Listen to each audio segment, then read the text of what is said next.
It's almost there.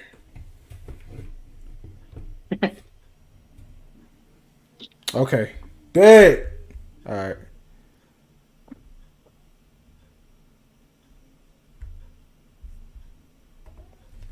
All right. Yeah. What's good, YouTube? We here with a another banger, you know what I'm saying? I'm not gonna be speaking for too long. But I don't know if you guys have seen the whole banking situation that's been going on. But we have one of the smartest young men on this side of the earth here with us today. My brother, the one and only Christopher French. How you How are doing, you doing Chris? today? Doing good, doing good. So yeah, this Today is we're here to talk about the banking crisis, if I'm not mistaken. Is that what you have on your yes, thought? yes. So let me get full screen. All right, bet. So I got my notes here. We were just looking at the sheets, the bank sheets, the balance sheets. Yeah. Yeah, the balance sheets for we were looking at for Credit Suisse, Okay. and we're gonna be looking at the UBS takeover of that. Okay. Because yeah, so I'll share my screen, get this going. Man, are you able to see this?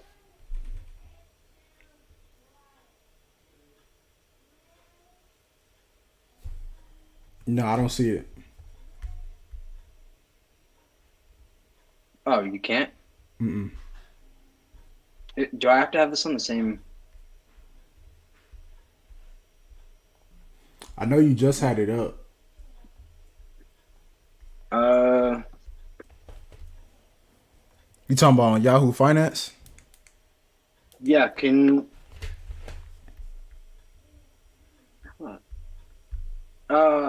yeah. It should. Are you able to see my screen right now? Let me see. Okay, yeah, I see you. I see you. Here we go. I mean, it's a little. Let's see.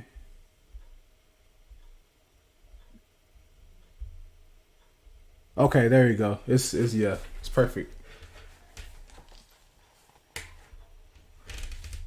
We pause this to save your resources. Okay, so this is not working. So, total assets of Credit Suisse right now is down to basically $500 million, and their peak was in 2020 at 805. Now that's a breakdown of cash at 127 million. Well, and then what we got assets, securities investments 72 million, net loaned out is 264 million. You see how bad that is compared to their cash on hand? It's about double what their cash on hand is. And if you look at their total liabilities, they're all the way up to about half a billion in liabilities. It's not great. Their stock is all the way down to $2, but they got bought out. Okay. Hey, Chris, And are you showing us right now, or are you showing? Because it says it's still paused on this side. let me try this again. If not, then Uh,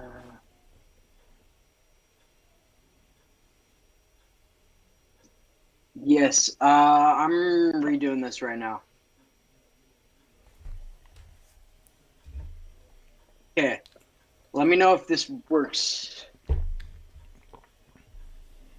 If I minimize this, can you see this? I can see it. Yeah, I can see it now. Okay, so over here we have, this is in 2022. This was their final balance sheet for the year. And you see their liabilities compared to their assets, and more specifically, their cash reserves. Are you on it right now? Yeah, can you see it? No, so I can see. This is weird. I can see like the Discord. I thought that's what you meant. Like I can see the Discord, but it's not showing me. Because now I can see that you're looking towards like now you're looking at the none. Show my camera, screen share. I think it's more. What panel are you looking at the like the sheets on? It's in the same exact screen. The same exact screen. So why doesn't it show?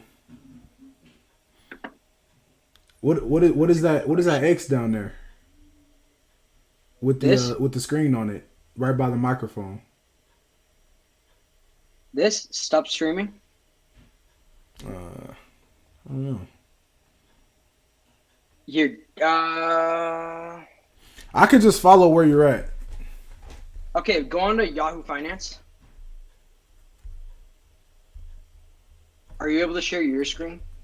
Would that be? Let me see. Probably can. I'm pulling up UBS right now. Okay. UBS is the one that bought them. UBS. Yeah. So let me see if I can. UBS Group AG. Yep. Let me see if I can share my screen here. Let me know if you can see it. Oh, so yeah, you have to select which screen you wanna show. So this would be smoother 1080. Discord Nitro. No. Can you see this? Yeah, I'm pulling up your. Yes, there we go. Okay. So let me see here. Bam. Okay.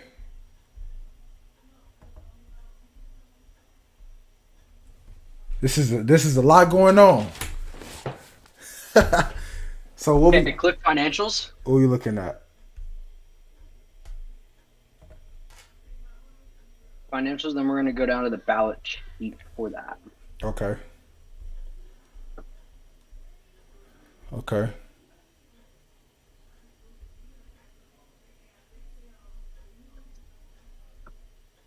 And then let's break down their With their balance revenue sheet and because their this is interesting.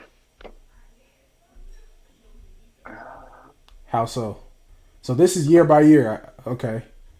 Yeah, this is a year by year breakdown, Okay. and I mean, if you click down on their like all of their incomes versus their liabilities, are you seeing? I mean, yeah, because they have where is it? Yeah, they don't have a great debt to income ratio, but they're one of the bigger banks in Switzerland. Mm-hmm. Well, actually, I'm pretty sure it's the biggest. Uh-huh. Or no, probably not actually. So That's USBC. UBS. So what did they? They bought Credit Suisse today, so that Okay. happened a couple hours ago. Why did they buy that? Do you know? Because Credit Suisse defaulted on their essentially they had too much debt compared to their income. So they had about I believe it was 126 million cash, if I'm not mistaken, and then it was like 260 million in debts and loans that was loaned out. Mm-hmm. So they couldn't cover all of the cash into people's accounts, kind of like what happened with Silicon Valley Bank. And First Republic is getting bailed out, and that's a pretty big bank, right? yeah, I mean Silicon Valley Bank is a 230 or 210 billion-dollar bank, Yeah. give or take. Mm-hmm. And so that kind of collapsed, and only was it 2.76%? Could be off on that number a little bit, but only that much was covered by the FDIC insurance of $250,000 for each account. So Yeah. that tells you that the vast majority of the people that held accounts in that bank Mm-hmm. And these were had well over. these were more of like business accounts, right? It wasn't. Of course, people could have Yeah, personal those were accounts, venture but capital accounts, uh-huh. but that's what started this domino effect because those were Silicon Valley investors, which are typically they bet on the chances that a tech company will kind of be profitable in the future instead of what a normal venture capitalist would do, which is look at their current income and their current sales, and then give a multiplier to give the company a total value. Mm-hmm. If that kind of makes sense, because so that's why Silicon Valley they had way too much debt to assets, and they were Yeah. kind of dead before even the start of this year. So what were they in? And What were we they can go trying to to invest in? If you don't like, do you know what they were trying to invest so in? they loan out money to venture capitalists in Silicon Valley. So that's normally technology. Uh-huh. So kind of like how what that's like where Facebook, Instagram, all of those kind of came from, Mm-hmm. and I Okay. mean that's where Apple is. And if we pull up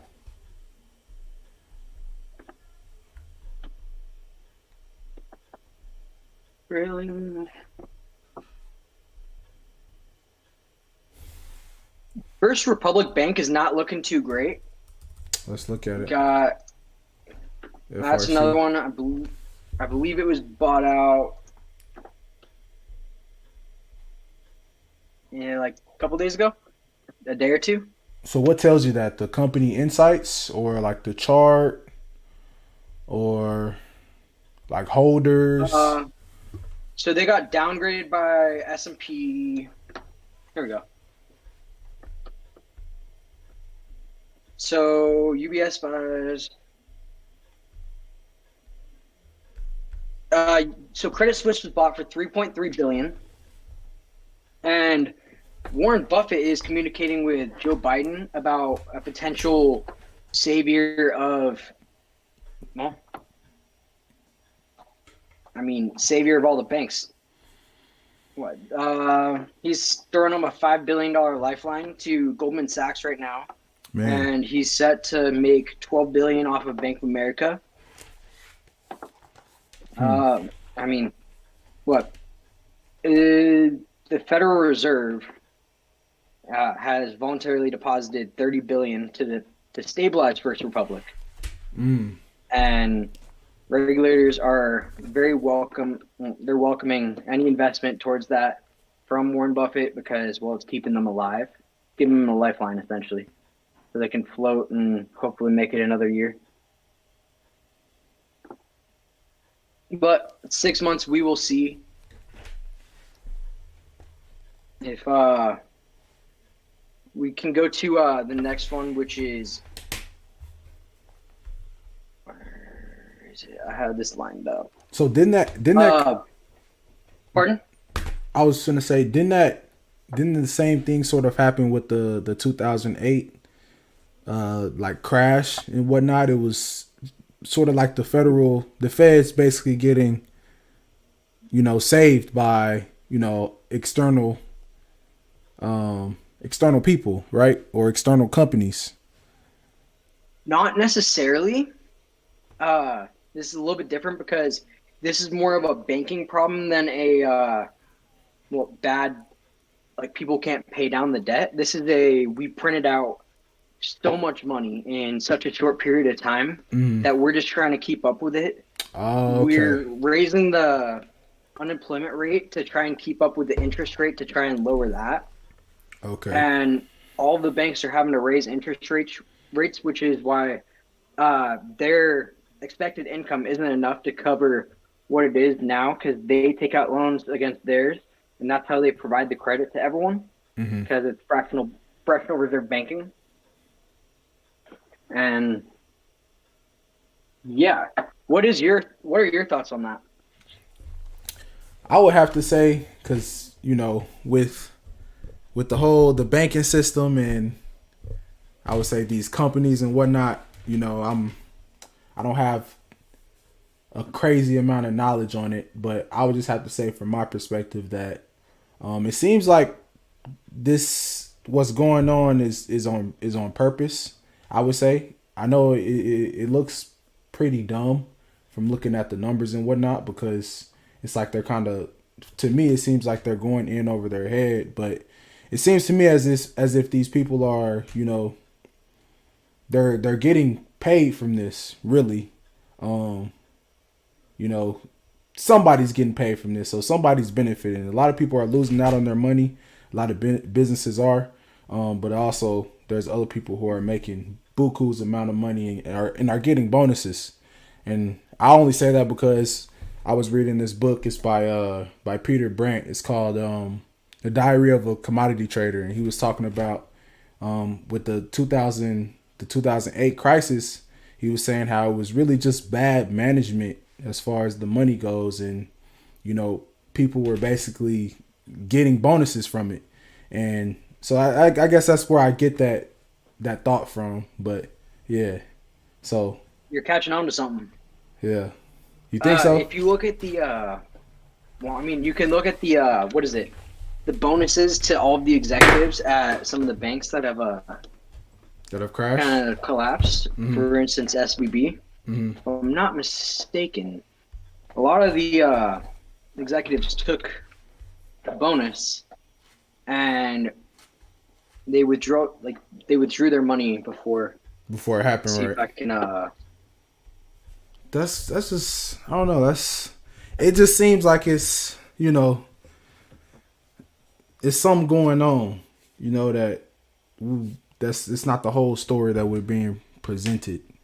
And I don't think with anything in our current society we get the whole story. So, it's kind of just what we have. We have to work with that. But You want to hint at the story? what's that? Look at the major shareholders. Of SVB? Yep. Oh, wow. Okay. The top So I two. was about to ask you about BlackRock. I was We're gonna get there. Okay, yeah. Now go to Okay. Amazon. You say go to Amazon? Yep. So hold You on. think Jeff Bezos owns Amazon? First, Oh, first, I want to write this down real quick, because I've heard a lot about these corporations. I would say Vanguard and BlackRock. I've heard a lot about those two. How Oh they're yeah, we're kinda- gonna get into them. Okay, yeah.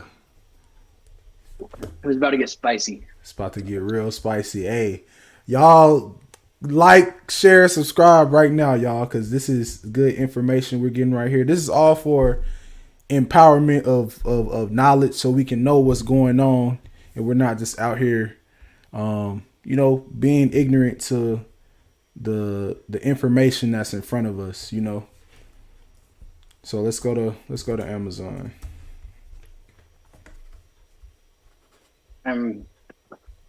Actually, real quick before we go to the shareholders on that, Okay. list out, let's say, the top 20 most influential companies that have been there in the past 20 years.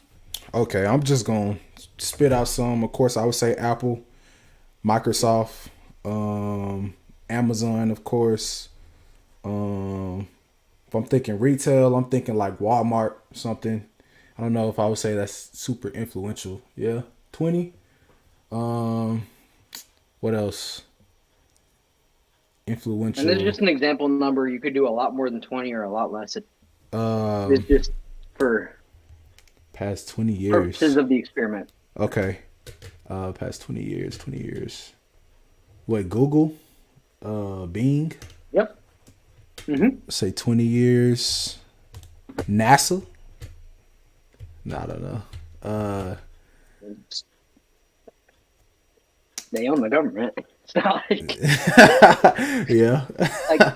hell, look up Raytheon, or we'll do that later, but Raytheon and like the military suppliers. Uh-huh. Oh, yeah. Yeah. Okay. I'll have to say, I don't know about 20 years, but Tesla, of course. Yep.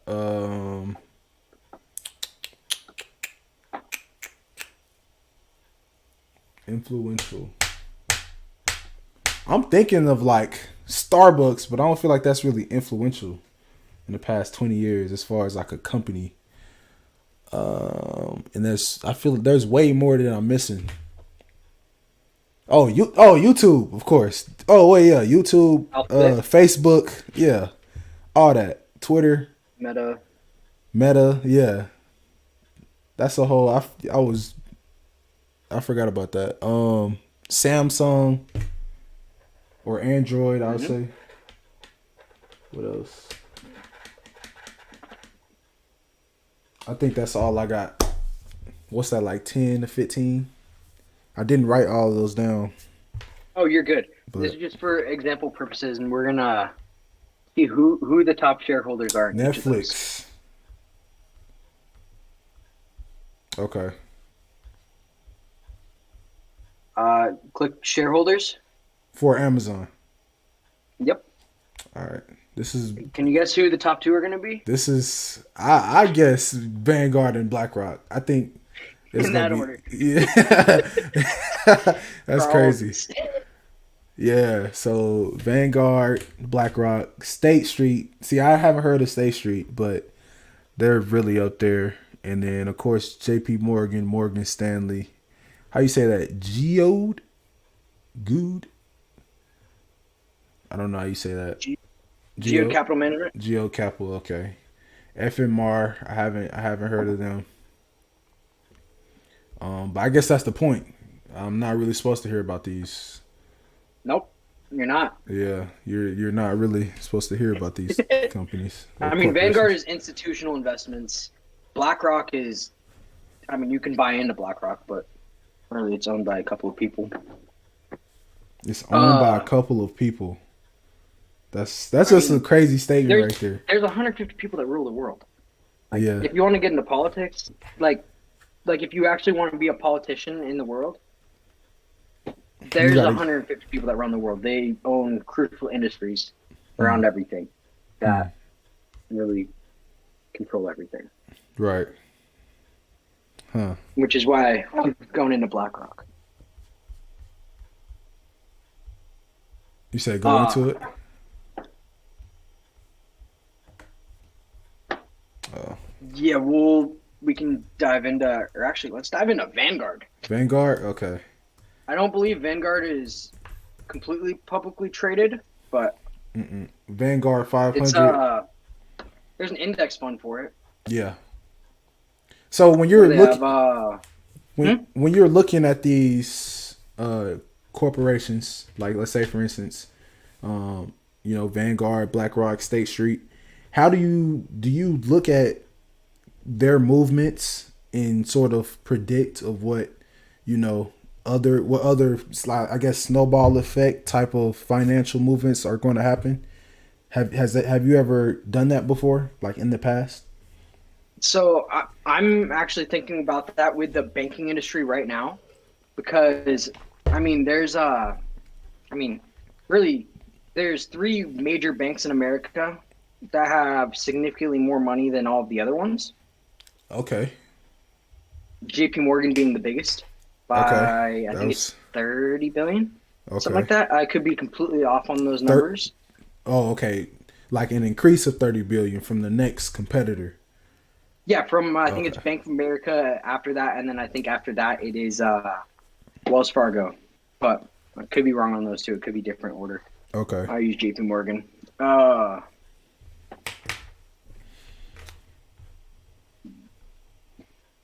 like Nvidia, just for an example. Let's see who the top holders are. I think I know.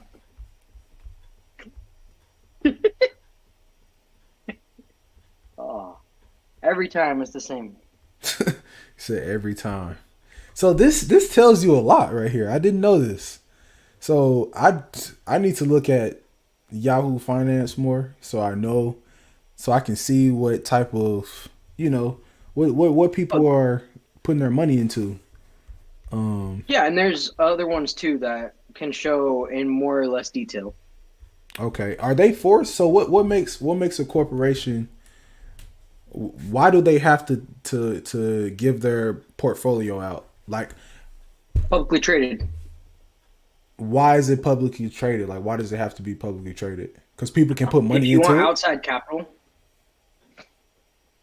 So if you want general capital, then you want to take it public, which is an IPO.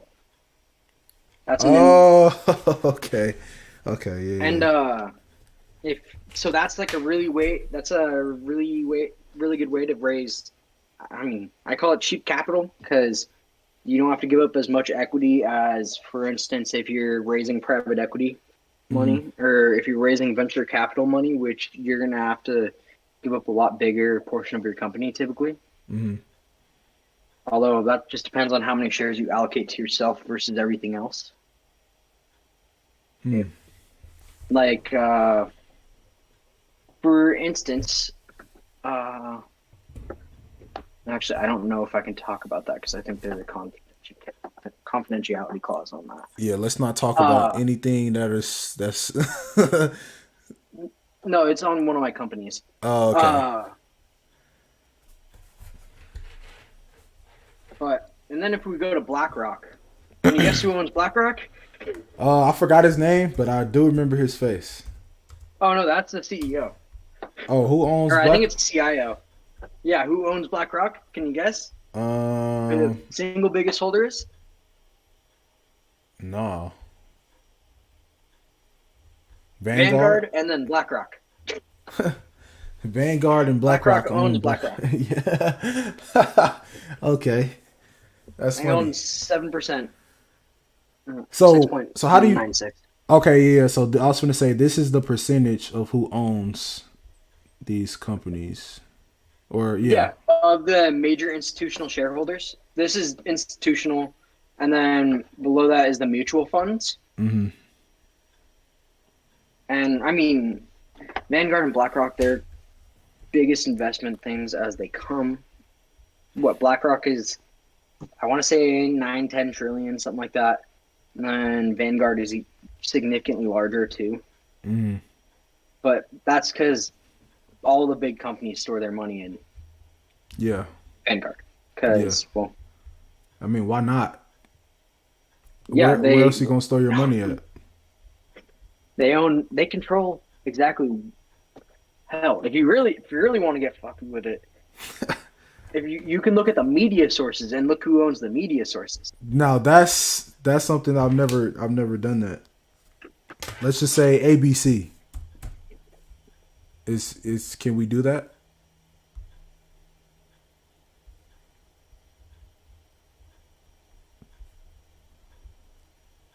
You there? Yeah, can you see me? Uh, Dang, they own 10%. Golly,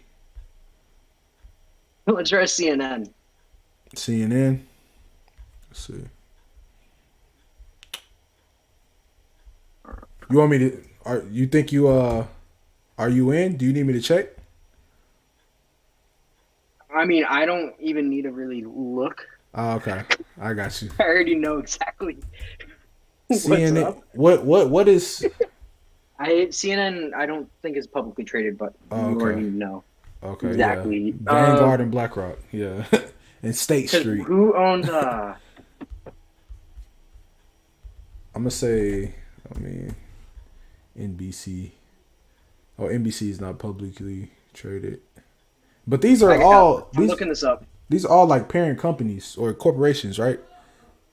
Yeah, because there's parent companies to Gannett Co. Inc. or Berkshire Hathaway. You that's an interesting one because Berkshire Hathaway has 100 billion in cash right now. Holy, Is that crazy? oh, How do you know they have 100 billion in cash? TM. Oh, you can look at their breakdown. The breakdown. You talking about the summary? Berkshire Hathaway. Yeah, I'm on Berkshire Hathaway right now. And what is that, by the way? Like, is it just sort of like Vanguard? It's just Vanguard and State Street and BlackRock is sort of like that. So what? They have a market cap of 661.982 billion. Bro, Vanguard and BlackRock and State Street are everywhere, dog. It's all the So same 10 20. companies.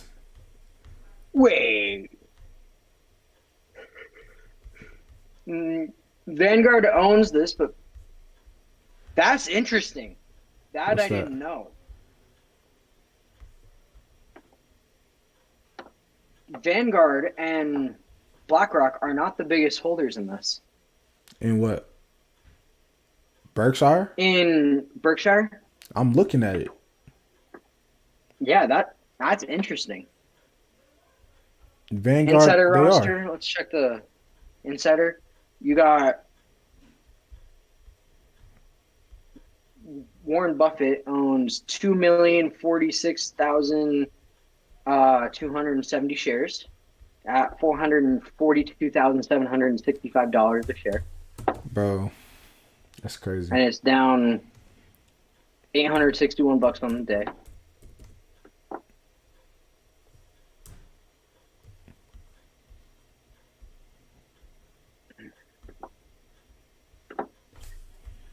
I don't know. Oh, you're looking at B?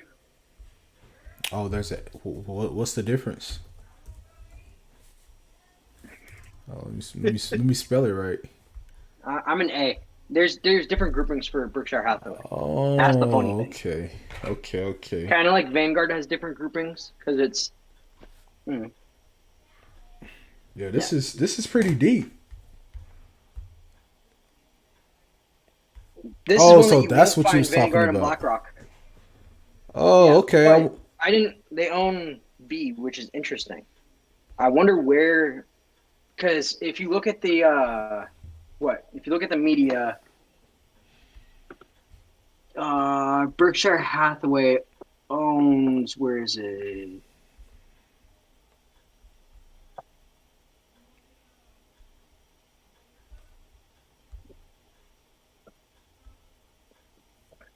Yeah, we're gonna definitely have to get into. Okay, so this is Warren Buffett's what company Yeah, corporation? Okay, I didn't yeah. know that. How many shares are there? How Okay. many flow? Flow. Oh, that's probably light work. He's paying himself less than his vice chairmans and CFOs. He doesn't give a shit. Yeah, he just needs something for the paper, bro. That's a good problem to have, though. You know what I'm saying? Okay, he doesn't have he doesn't have a lot of houses. He doesn't have a lot of cars. He has like 600 jets. Because he needs to. So what is he doing? Well, from what you know, No, he has 600 private jets. is he He is he? charters them out. Oh, okay. So he's He has renting them out. Yeah, I think he owns. I don't remember the name of the charter service, but he owns a charter service. Dang. So he said, "Why would I get houses? And why would I buy clothes? And why would I buy Oh, fancy jewelry and fancy designer?" I'm talking to some of y'all out here that's 'cause watching this. he's okay. Yeah, I was about to say he's preserving his public image. Yeah. Because that was the sort of thing we was talking about. I was talking to my uncle about yesterday. Was, a lot of times when people they have a certain amount of equity, I would say, it's not about the cars and the clothes. You know what I mean?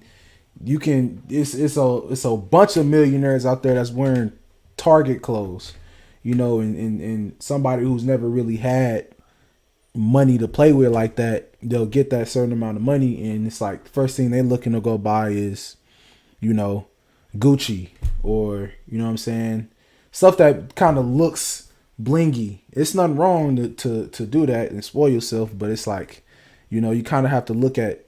I feel like you kind of have to look at how more successful people are moving, and you got to learn from that, because Warren Buffett, I'm pretty sure if he wanted to, I mean, you could kind of tell me what you think about it, but I feel like Warren Buffett could probably buy Gucci if he wanted to. Yeah, I don't think you could afford it. You don't think so?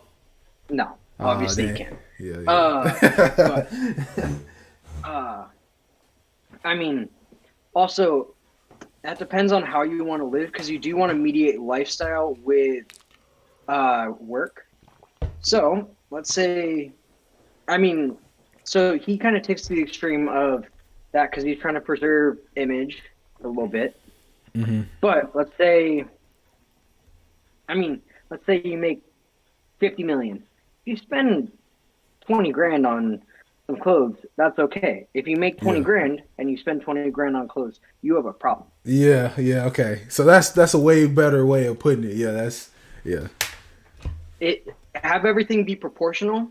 So I wish I could draw on here. That's like if you even Uh have $100 and you spend 50 of it on clothes or like a shirt and some shorts, you know. If that's you only got $100, like why are you spending it on that, you know? oh yeah, no. If you only have a I mean hell, if you only have $100 to your name, go on ChatGPT and ask it. You have a budget of $100. Make me money. Hey, so we gonna have to we're gonna have to do a we're gonna have to do another live stream. That's if we get some sort of traction on this. We'll have to do like another if you're down with it, Chris. Yeah, Whenever you know you you if have you my have number. yeah if you have free time, we can set it up. We can do a live stream talking about Chat GPT. You know the future of that. You know what I'm saying? Because that's it's a lot. It's a lot that can be A done lot with to it. unpack.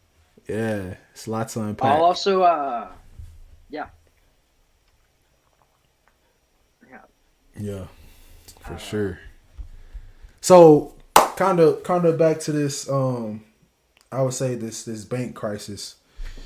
What? Because I remember I texted you earlier. You remember, and I asked. I was like, so other than, do you think anything can be done other than diversification of somebody's portfolio of their money? Like what else can be done other than just putting your money into other banks to kind of prevent, I guess, the worry from keep your these. money out of fucking banks. Okay. Unless it's the big three, don't even bother holding money in a bank for protection purposes. If Hmm. so, have it be temporary while you're either well using it for a business or an investment of some sort. Because well, do you really want to keep cash in hand when it's getting less valuable and the banks are dropping like flies? And if you have, I mean, if you have less than 250K in there, you can keep it in there and it won't be harmed. The government will pay you, even though the government doesn't have enough money to pay you. Hmm. Uh, you know, Facts. but fractional banking, so make it rain money. Okay.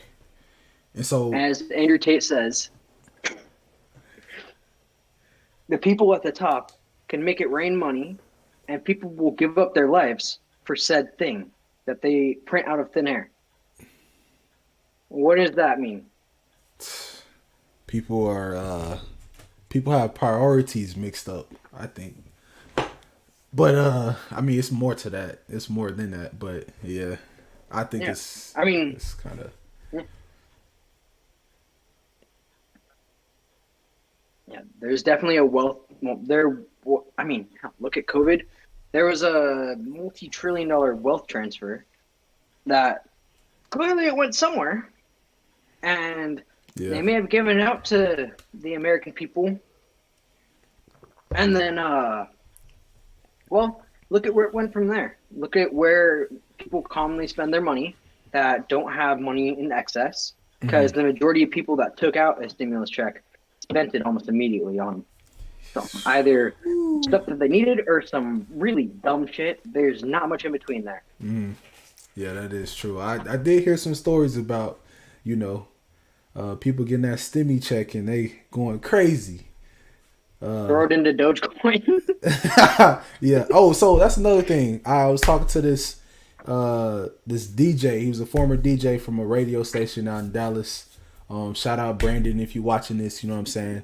But he was talking about how crypto ended up dying. And this is a quick question I have for you because we can still get back onto like the bank crisis. But as far as crypto, what do you feel like is kind of like a roadmap for crypto? Do you feel like it's dead or it still has time to build up? That's an interesting question because I think the technology behind it, like the blockchain, that's going to be around, but there's a lot of distrust in crypto after the Yeah, FTX scandal yeah. and those type of nature. Uh, so it's going to take a lot of trust and time. I think once the kind of regulators really do something with that to make the big investors feel more comfortable, there Mm, will be a lot of more cash flow going into it, which will make the price more stable instead of being and just not really predictable, not really. I mean, because I'm not a huge like based on like time like mini adjustments. That's mm, not my thing. I look at bigger trends. I look at a 10-year window mm. essentially of is this going to do well? Like I'm holding a ton of Microsoft right now. I think that's going to do really well. Yeah. And I'm I only have what I don't even know how much money I have in crypto under my name. I can look. Just like a percentage. You don't got to say a number. Just maybe like 2% of assets. Not even that. Probably 1%. Probably uh, maybe five. Okay. And So that's it's just not because I really have like a money big sitting. investment. No, it's just like I haven't gotten the chance to really take that off, and it's 5%, and it's I'm not worried about it because I think Bitcoin in time will Oh, yeah. go back up. Just Yeah. so many people that have a cult following to it, Mm, and I don't know, but if it doesn't, it's like what mm. And twenty I like, I, 20ish. I It's like, not. my fault. I like what you said about the like about your holdings in Microsoft because it goes back to like you said if you're going to put your money into banks, put it into the top 3. Like I'm pretty sure a lot of other banks will crash before J.P. Morgan or Bank of America. You know, if that I mean, happens, I mean, you know, it might be if you want to get specific, you can some. short banks. You can short the banks that you think are going to crash, and then bet on the banks that you think are going to go well. And that's what I'm doing, but that's not recommended for people that don't have money to throw around. Yeah, because that can be Because, well, risky. oh yeah, no, I'm expecting half my shots to get fucked. Yeah. Or sorry, I don't want to No, uh, no, you good. You good. get screwed. Yeah. Uh, and yeah, because well, if you're doing that, I mean, all the small banks are gonna take a hit. Mm, That's definite. A lot of them already have. It's too late to get the initial ride on the roller coaster. mm, You can take a little bit of a tertiary ride if you want, but mm. I'm more so waiting on the way up. Other than I'm working on a short with someone, but that's Okay. still needs research. But Microsoft is going to be super safe just because of their investment in OpenAI, Mm, and so that will kind of float their revenue because that's easily $1 trillion in the next 5 years, yeah. and that's what what's Microsoft's annual revenue?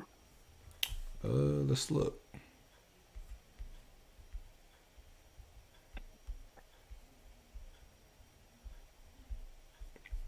We'll look at Microsoft, and then I got one more question. Give Um, me. it's going to be about. It's going to be about at least 3 things or 3 investments. So you wanted to look at the what their financials or their holdings for Microsoft. Yeah, and I mean, we don't have to look at their financials. That's just something that I'm going to be backing for the next little while Man, they as always well. compounding. Man. Yeah, I've been in there since like 2003. Since you were a baby. No. Yeah, quite literally. Yeah. So look, this Oh. this this is the holders right here. Of course, Oh yeah, Vent. and you see who owns it too. Yeah. Yeah, it's kind of. I want to go to. I want to go to what is it? Profile. Oh, okay. So the so the CEO. Okay, yeah, I didn't know that. I didn't know who the CEO of Microsoft was. It's some dude. Satya Nadella. Nadella. Yeah, something like that. Yeah, Where is it? Yeah, it's overvalued right now. I wouldn't buy in right now. It's not like 279. I've I've been in it for a little while. It's a little bit overvalued. Maybe buy it two 200, 230. 200. If it drops back down at all, I don't know if it will. I feel like that's a really good investment if you're thinking long, like you said, like long term. I don't know how much it was when in 2003, but compared to that to now, I mean, it's kind of a no brainer. Like you said, Let's look in 2003. how do you go back and look at that statistics, historical data, or data? Yeah.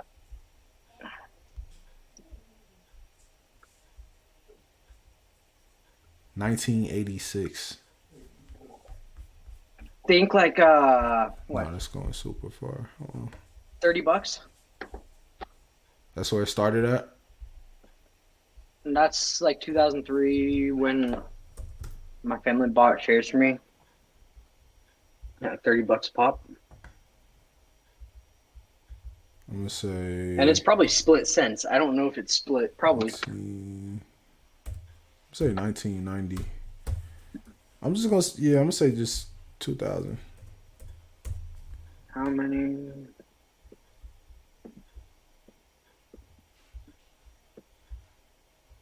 Yeah, about $25 then.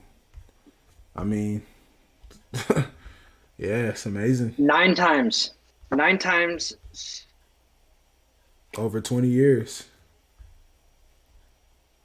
Wow, that's Oh, amazing. yeah. Last one happened in the third. It's yeah, it's kind of a no brainer. So the last question I had for you was other than say for instance the viewer that's watching, right? They have their equity in let's say 4 or 5 banks and they don't have any main they have a few shares of a few companies but they want to do different investments. What would you say would be like 3 great investments as far as let's say short term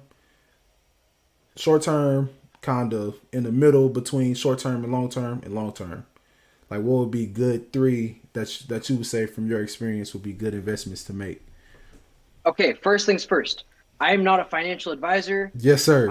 Of Do course. not sue me. Okay. Yeah. Nobody's a financial advisor here. My fault. I forgot to say that. Yeah.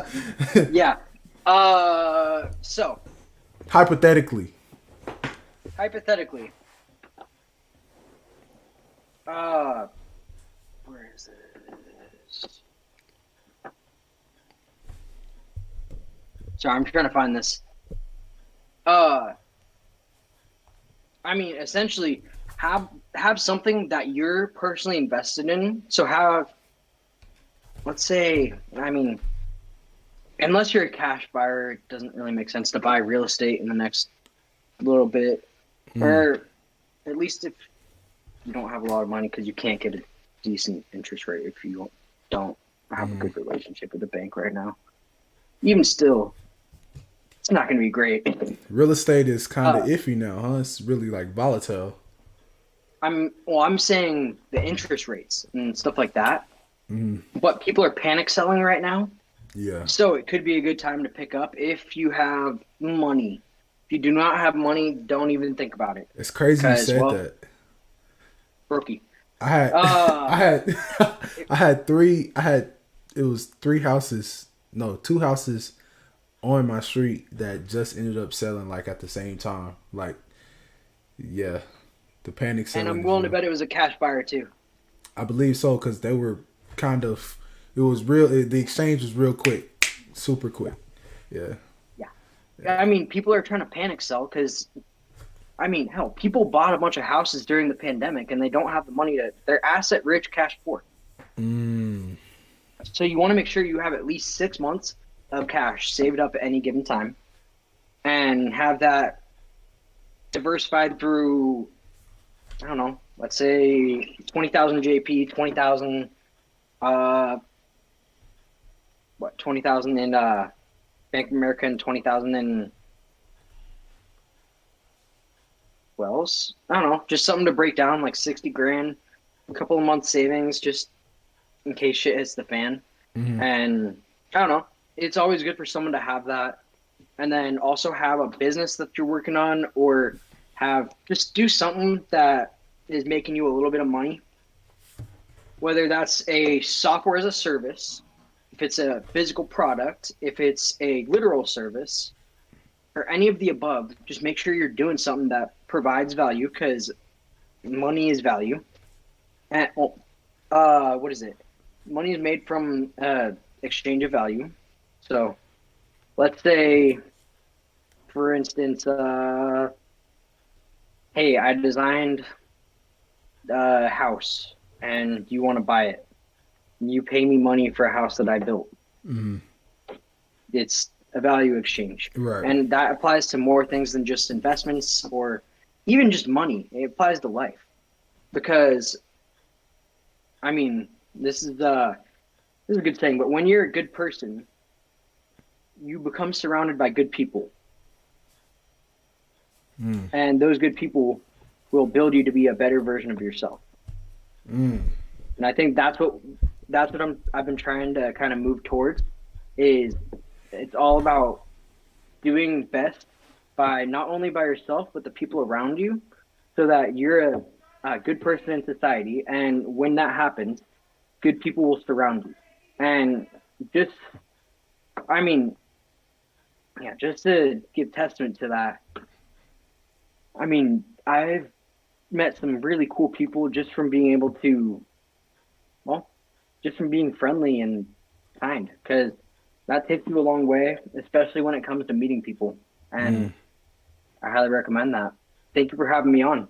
Yes, sir. Thank you for joining me today. I appreciate you, bro. We're gonna make a lot of waves. We're gonna make a lot of waves in just everything. You know what I'm saying? I'm very thankful for you giving us your time. I don't know about you guys, but I know for sure I learned a lot tonight. You know what I'm saying? And it was a lot. It was very intellectual conversation. It was very empowering, and that's how we like it over here. You know what I'm saying? So, Yes, empowerment. yeah, let's get it. So, basically, we're gonna go ahead and end the stream right there. I thank you guys for joining us tonight. I hope you guys took something out of this and learned from it. If you need to, go back and rewatch it, because there was a lot of good information in here, and we want to make sure that we're well equipped with the knowledge, and we take action on the knowledge, and that way we can ultimately get to our goals and we can get to our dream lives, because there's no need to be so super negative here while we have this life. Let's make the most of it. Let's make the most of our surroundings, and be kind, make a difference, so for sure. I want y'all to thank Chris. I'm gonna put your socials and everything in the description if you down with that. Okay. Yeah. Sure. Yeah. Thank you. Yes, sir. So, all right, y'all. Buy some products. Buy some products from one of my stores. Yes, sir. For real. Do you wanna shout anything out, or? New standard. If you have a kid, buy some baby products. If you own a hospice company and you want some elderly person products, shoot me an email at newstandardcompanylimited@gmail.com. Yes, sir. Y'all heard that? Y'all go ahead and hit them up. You know what I'm saying? And we're gonna end the stream right there. Y'all have a good night. Love y'all.